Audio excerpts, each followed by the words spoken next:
मध्य प्रदेश के इंदौर में फिर एक बार पुलिस की कार्यप्रणाली को लेकर सवालिया निशान खड़े किए गए हैं। कोर्ट में चले हत्या मामले में दोषमुक्त हुए दो युवकों के वरिष्ठ अधिवक्ता द्वारा मीडिया से चर्चा कर बताया गया कि 10 वर्षों के बाद दोनों युवाओं को न्याय मिला है। हत्या के मामले में दोषमुक्त कर दिया है और जल्द ही पूरे मामले में उच्च न्यायालय में मानहानि का केस भी लगाया जाएगा। 10 वर्ष पहले 2013 में भंवरकुआ थाना क्षेत्र में एक महिला के निर्मम हत्याकांड की घटना को अंजाम देकर बदमाशों द्वारा सोने चांदी के जेवरात लूट की वारदात को अंजाम दिया गया था, जिसके बाद पुलिस ने पूरे मामले में दो युवकों जिनके नाम यशपाल और राहुल पाटीदार है, उन्हें गिरफ्तार कर प्रेस कॉन्फ्रेंस करते हुए क्राइम ब्रांच द्वारा बताया गया कि सिक्का उछालने के बाद बदमाशों ने हत्या की घटना को अंजाम देकर लूटपाट की थी। पूरे मामले में 10 वर्षों तक चला जिला न्यायालय में ट्रायल को लेकर तमाम साक्ष्यों की त्रुटि के चलते जिला न्यायालय ने दोनों ही युवकों को दोष मुक्त करते हुए फाइंडिंग दी है कि किसी भी तरह के साक्ष्य नहीं मिले हैं कि युवकों ने हत्या की है। तो वहीं पुलिस द्वारा जो कॉल डिटेल्स प्रस्तुत की गई वह भी जबलपुर की निकली, जिसे लेकर अब पुलिस के खिलाफ वरिष्ठ अधिवक्ताओं और बरी हुए युवकों द्वारा उच्च न्यायालय में मानहानि का दावा भी प्रस्तुत किया जाएगा। ये एक्चुअली सम्राट अशोक नगर भंवरकुआ क्षेत्र का मामला है, जहां पर 16 अक्टूबर 2013 को एक महिला की हत्या हो गई थी।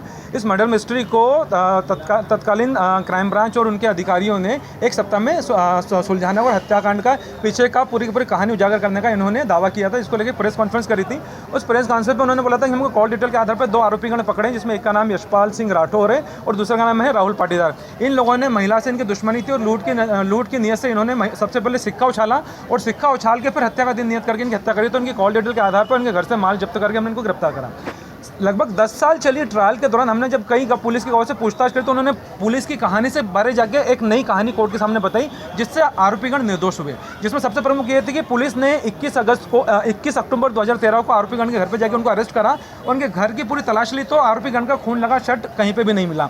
वो पुलिस आरोपीगण को वापस अपने साथ थाने लगे और अगले दिन फिर वापस जब खुले घर के अंदर वापस तलाशी लेने आई तो अचानक वहाँ पर वो शर्ट प्रकट हो गया, खून लगा हुआ। तो पुलिस ने उसको जब्त करा। तो कोर्ट ने इस चीज़ को माना कि जब पुलिस कस्टडी में आरोपीगण थे तो खून लगा शर्ट कौन ले गया, इस बारे पे पुलिस का अनुसंधान मोन रहा। साथ में ही पुलिस कस्टडी में आरोपीगण को रहने के दौरान थप्पड़ों से मारापीटी की जा रही थी, तो 3rd डिग्री लेकर को कन्फेशन लिया जाता है तो विधि में उसका कोई अस्तित्व नहीं होता, ऐसी कन्फेशन गैर कानूनी है।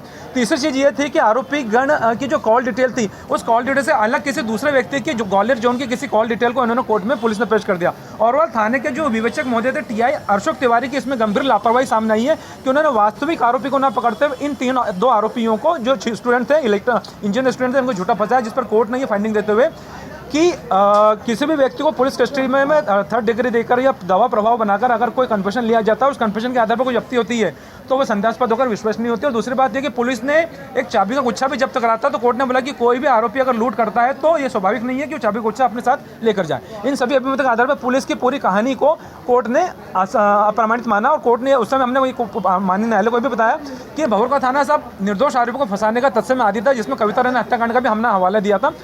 और साथ में हमने कोर्ट को भी बताया कि सब इस पूरे केस के अंदर से मीडिया माइलेज लेने के लिए, प्रमोशन पाने के लिए ये सब चीज़ें की गई है, क्योंकि उस समय SP हेडक्वार्टर श्रीमान महोदय ने जितने भी उसके अंदर क्राइम ब्रांच को अन्य अधिकारी थे उनको पुरस्कार देने की घोषणा भी करी थी। तो ओवरऑल एक सिर्फ माइलेज लेने के लिए इन 2 आरोपियों को झूठा फंसा, इनका करियर बर्बाद करा।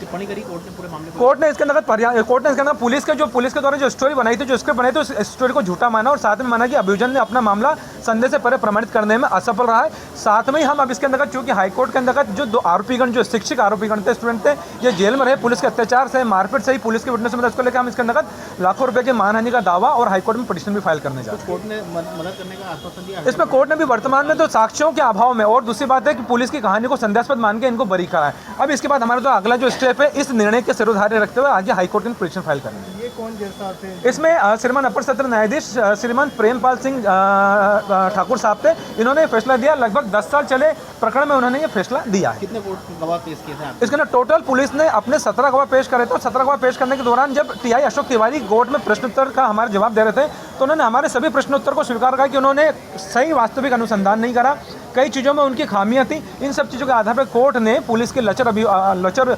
इन्वेस्टिगेशन को देखते हुए पुलिस के विटनेस ही कोर्ट में आगे कुछ अलग चीज़ बता के गए, सत्य बता गए, उस आधार पर आरोपीगण को बरी करा।